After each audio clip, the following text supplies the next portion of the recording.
का, उन्होंने सुबह सुबह एक प्रेस इनविटेशन भेजा कि आज शाम को 5 बजे चुनाव आयोग एमसीडी के चुनावों की तारीख का ऐलान करेगा, डेट्स ऐलान करेगा, किस तारीख को नॉमिनेशन होगा, किस तारीख को विड्रॉ किया जा सकता है, चुनाव किस तारीख को होंगे।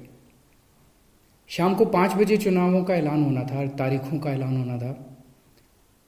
4 बजे, उसके 1 घंटा पहले, केंद्र सरकार ने चुनाव आयोग को चिट्ठी लिखी कि हम दिल्ली के तीनों नगर निगमों को एक साथ एक नगर निगम बनाने जा रहे हैं, इसलिए आप ये चुनाव टाल दीजिए।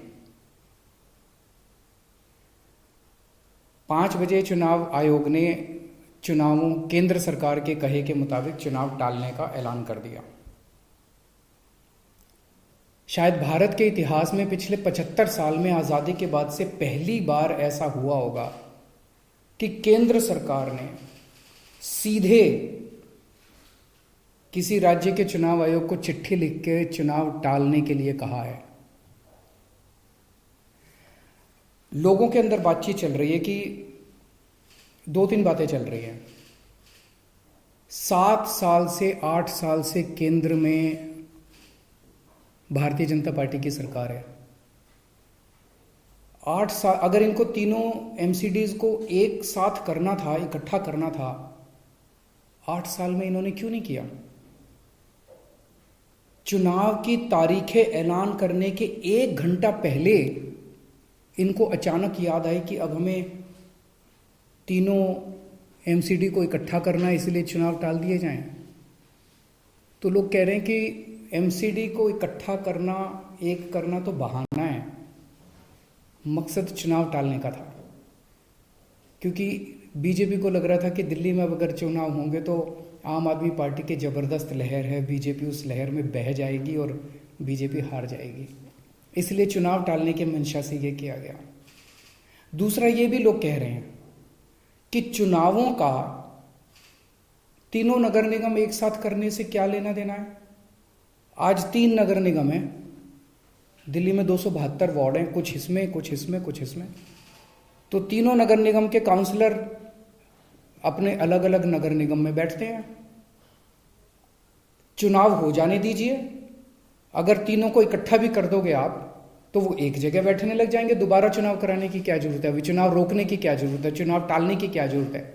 चुनाव करवाओ, नए काउंसलर आएंगे और नए काउंसलर जो भी आएंगे वो जब तक तीनों नगर निगम है तीनों में बैठ जाएंगे, एक नगर निगम होगा वो एक साथ आके बैठ जाएंगे। तो चुनाव टालने की तो जरूरत ही नहीं थी। लेकिन मकसद तीनों नगर निगम एक साथ करने का नहीं था। अगर करना होता तो 7 साल में कर लेते ये लोग। मकसद था चुनाव टालने का। ये देश के लिए अच्छा नहीं है। दोनों चीज़ें अच्छी नहीं हैं। जो केंद्र सरकार ने चिट्ठी लिख के चुनाव टालने को कहा वो भी ठीक नहीं है, और चुनाव आयोग केंद्र सरकार के सामने झुक गया और चुनाव टाल दिए, ये भी अच्छा नहीं है जनतंत्र के लिए। मेरी हाथ जोड़ के प्रधानमंत्री जी से अपील है, प्रधानमंत्री जी, सरकारें आती जाती रहेंगी, कल आप भी नहीं होंगे, कल मैं भी नहीं होऊंगा। हम इम्पोर्टेंट नहीं हैं, लोग इम्पोर्टेंट नहीं हैं, पार्टियां इम्पोर्टेंट नहीं हैं, देश इम्पोर्टेंट है। अगर हम चुनाव आयोग को दबाव डाल के चुनाव कैंसिल कराते हैं, इससे चुनाव आयोग कमज़ोर होता है, और चुनाव आयोग कमज़ोर होता है, चुनाव कैंसिल होते हैं तो देश कमज़ोर होता है।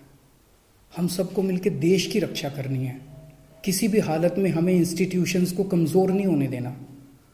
मेरी आपसे हाथ जोड़ के विनती है, चुनाव कैंसिल मत कराइए। अगर चुनाव कैंसिल होते हैं, ये जनतंत्र के लिए बहुत बड़ा खतरा है। आज ये कहा जा रहा है कि हम तीनों एमसीडी एक करना चाहते हैं, इसीलिए चुनाव टाल दीजिए। कल को मान लो लोकसभा का चुनाव है, उसके पहले अगर कहा जाएगा कि ये पार्लियामेंट्री सिस्टम अच्छा नहीं है, हम प्रेसिडेंशियल सिस्टम लाना चाहते हैं, संविधान में बदलाव करना चाहते हैं, इसलिए चुनाव टाल दीजिए, तो क्या चुनाव टाले जाएंगे?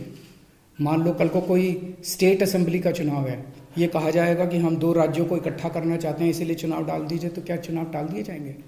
क्या जनतंत्र के अंदर चुनाव ऐसे टाले जा सकते हैं? ये बहुत बड़ा प्रश्न है।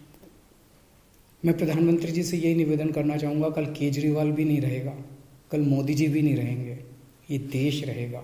इस देश को अपने को कमज़ोर नहीं करना।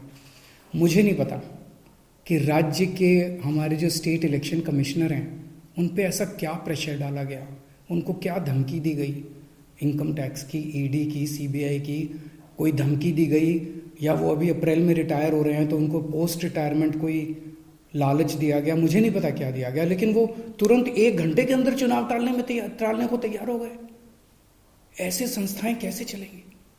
और मैं हमारे स्टेट इलेक्शन कमिश्नर से भी कहना चाहूँगा कि सर, अगर आप ऐसे चुनाव टाल देंगे, ये तो जनतंत्र ही नहीं बचेगा।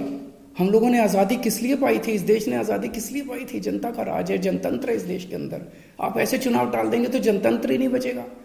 मुझे नहीं पता आपके ऊपर क्या प्रेशर डाला जा रहा है, मुझे नहीं पता आपको क्या धमकी दी जा रही है या क्या लालच दिया जा रहा है, लेकिन सर, जो भी आपको धमकी दी जा रही है, जो भी आपको लालच दिया जा रहा है, बाहर आके बता दीजिए देश को, सारी जनता को बता दीजिए। देश आपके साथ खड़ा होगा, पूरा देश आपका साथ देगा। पर झुकिए मत सर, किसी के सामने मत झुकिए। देश की बात है, जनतंत्र की बात है। नमस्कार।